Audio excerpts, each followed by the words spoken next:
ये light brush है सिर्फ और सिर्फ 250 रुपये का।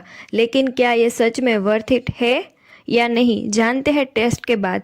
मैंने मंगवाए हैं वेनालिसा के नेल आर्ट ब्रश, जिसमें 3 नेल ब्रश है और ये तीनों नेल ब्रश से हम 3 डिज़ाइन करने के बाद उस बेसिस पे रिव्यू होगा। तो सबसे पहले इसकी ब्रिस्टल जो है वो बहुत सॉफ्ट है, इसीलिए लाइन स्मूथ आती है। इसका हैंडल जो है वो वुडन का है, इसीलिए लॉन्ग टाइम तक हमें इसे यूज़ करना इजी और कंफर्टेबल रहेगा। इस ब्रश की सबसे अच्छी बात यह है कि ये बिगिनर के लिए फाइन डिटेलिंग आर्ट में यूज़ हो सकता है, लेकिन अगर आप बहुत टाइनी डिटेल करना चाहते हो तो आपको थोड़ा सा प्रैक्टिस एंड पेशेंस की ज़रूरत पड़ेगी। मेरी रेटिंग है ब्रश को यूज़ करने के बाद 8 आउट ऑफ 10। आप भी इस ब्रश को ट्राई करोगे?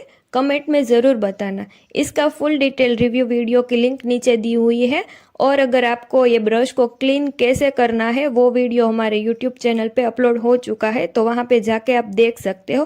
Thank you so much for watching this video. See you in my next video. Till then take care and Radhe.